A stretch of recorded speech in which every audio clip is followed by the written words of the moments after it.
नमस्कार साथियों, आप सभी को सबसे पहले गुरु पूर्णिमा के इस पावन अवसर पर ढेर सारी शुभकामनाएं।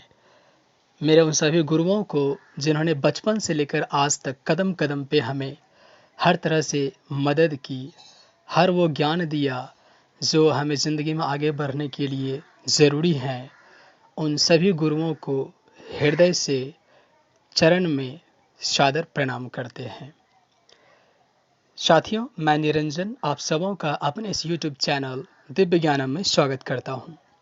साथियों, आज इस चैनल पर गुरु शिष्य का आधुनिक युग में जो रिलेशन है, ठीक है, कुछ तथाकथित गुरु जो बिल्कुल भी गुरु के लायक नहीं है, ठीक है, लेकिन वो गुरु बन गए हैं और अपने काम को अंजाम दे रहे हैं। किसी को भी यह अंदाज़ा भी नहीं है कि उनके मन में क्या चल रहा है। वो अपने शिष्या के बारे में, खास करके जो गर्ल्स छात्राएं होती हैं, बच्चियां होती हैं, उनके बारे में वो क्या सोचते हैं, कैसा उनका नज़रिया है, किसी को इसका कानो कान खबर नहीं है।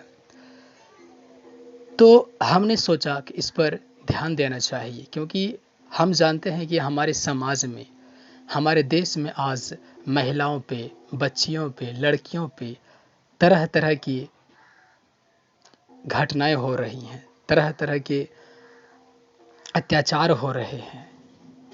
तो हमने सोचा इस पर ध्यान दिया जाए और मैं सभी माता पिता, भाई बहनों और सभी गुरुओं से ये कहना चाहूँगा, नम्र निवेदन, विनती पूर्वक, कि ये कुछ ऐसे शिक्षकों के लिए ही है ये सीरीज़ जो शिक्षक के रूप में है तो ज़रूर, लेकिन वो वास्तव में शिक्षक नहीं है, बल्कि वो समाज के अपराधी हैं, महिलाओं के अपराधी हैं।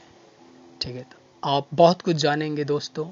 ये हमें लगा बेहद ज़रूरी है आप सबों को बताना, ताकि हमारे समाज में महिलाओं की सुरक्षा सुनिश्चित हो सके और गुरु शिष्य की जो सनातन संस्कृति रही है हमारे देश भारतवर्ष में, उस पर फिर से हम अभिमान कर सकें। क्योंकि कहीं न कहीं इन कुछ दरिंदगी विचार वाले शिक्षकों की वजह से ये परंपरा कहीं न कहीं खतरे में है। लोग उसे हे दृष्टि से देखने लगे हैं गुरु को, जो सच में तहे दिल से पढ़ाते हैं, शिक्षा प्रदान करते हैं, वो भी बदनाम हो रहे हैं। तो इसलिए ये ज़रूरी था। ठीक है दोस्तों, मैं ये कहना चाहूँगा कि मैं भी अपने गुरु को बहुत ज़्यादा दिलो जान से मानता हूँ, उनका आदर सत्कार सम्मान करता हूँ। मैं फिर से कह रहा हूँ कि ये कुछ ऐसे गुरु हैं जो टीचर का मुखौटा लगाकर इस प्रोफेशन में आ गए हैं और वो कुछ और ही काम कर रहे हैं। सिर्फ और सिर्फ उनको बेनकाब करने का मकसद है जो मैं ये सीरीज़ शुरू करने जा रहा हूँ। ठीक है दोस्तों, अगर आपको वीडियो पसंद आए तो वीडियो को लाइक कीजिए, कमेंट कीजिए और इस वीडियो को ज़्यादा से ज़्यादा शेयर कीजिए। और अगर आप इस चैनल पर पहली बार आए हैं तो हमारे इस YouTube चैनल दिव्य ज्ञानम को सब्सक्राइब कीजिए और बेल आइकन को ज़रूर प्रेस कीजिए, ताकि इस चैनल पर अपलोड होने वाली लेटेस्ट वीडियोज़ के नोटिफिकेशंस सबसे पहले आपको मिले। साथियों, आज हम बात करेंगे जो घर में हमारी छोटी बच्ची या बच्चे जो होते हैं, तो सबसे पहली बार जब उनको हम पढ़ाना शुरू करते हैं, सबसे पहले शिक्षक तो माता पिता होते हैं। उसके बाद जो कोई ट्यूटर हम रखते हैं घर पे बच्चियों को पढ़ाने के लिए, तो उस संदर्भ में है। तो वहाँ पर जब कोई ट्यूटर आता है आपके घर में बच्चे को पढ़ाने के लिए या बच्चे को पढ़ाने के लिए, तो परिवार के किसी सदस्य का होना ज़रूरी है, क्योंकि बच्ची बहुत छोटी होती है और उसको अनजान इंसान को देखकर डर लगता है। दूसरी बात कि कुछ ऐसे भी लोग हैं इन पेशे में जिनका चरित्र सही नहीं होता है। ये वही लोग हैं जिनकी वजह से शिक्षक जैसा पवित्र पेशा भी बदनाम हो रहा है ना। कुछ ऐसे ही शिक्षक होते हैं जो बार बार बच्ची को छू कर समझाते हैं, कभी हाथ पकड़ेंगे, कभी गाल खींचते हैं, तो कभी उस बच्ची के घुटने पर हाथ रख देते हैं।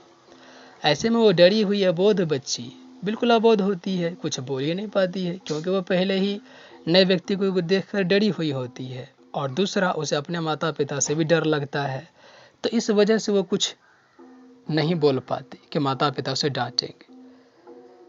साथियों, सबसे बड़ी बात यह है कि उस अबोध बच्ची को यह सब कुछ समझ में ही नहीं आता है कि यह है क्या, इसे क्या कहते हैं, तो भला वो क्या बोलेगी। लेकिन उस शिक्षक की हरकत जारी रहती है, क्योंकि माता पिता बिल्कुल निश्चिंत होकर अपनी अबोध बच्ची को उस अनजान शिक्षक के पास पढ़ने के लिए अकेले छोड़ देती। उनको उस शिक्षक की नीयत पर बिल्कुल भी शक नहीं होता है, उन्हें शिक्षक पर पूरा भरोसा होता है। और इन्हीं भरोसे का कुछ गलत मानसिकता के जो लोग हैं, जो दुर्भाग्य से इस प्रोफेशन में आ गए हैं, वो इसका गलत इस्तेमाल करते हैं। माता पिता के भरोसे का वो गलत फ़ायदा उठाते हैं। इसलिए मेरा निवेदन है कि घर के कोई न कोई व्यक्ति प्रत्यक्ष और अप्रत्यक्ष रूप से अवश्य ही वहाँ पर मौजूद रहें, जहाँ पर शिक्षक आपकी बच्ची या बच्चे को पढ़ा रहा हो। साथियों, ट्यूटर यानी टीचर से संबंधित सारी बातें एक ही वीडियो में नहीं बता सकते हैं, क्योंकि वीडियो बहुत ज़्यादा लंबा हो जाएगा। इसलिए हमने सोचा एक सीरीज की शुरुआत की जाए इससे संबंधित।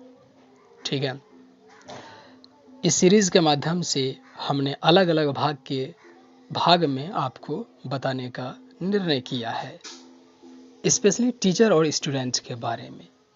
ठीक है, तो साथियों, बालिकाओं की सुरक्षा से संबंधित सीरीज की इस कड़ी में आज इतना ही।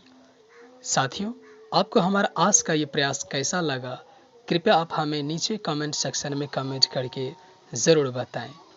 साथ ही अगर आप हमें कोई सलाह या सुझाव देना चाहते हैं, या आपकी नज़र में भी किसी बच्ची के साथ, किसी बालिका के साथ ऐसी कोई घटना घटी हो, तो आप हमें ज़रूर बता सकते हैं कमेंट सेक्शन के माध्यम से। तो आज के लिए इतना ही, हमें आपके कमेंट का इंतज़ार रहेगा। तब तक के लिए जय हिंद, जय भारत।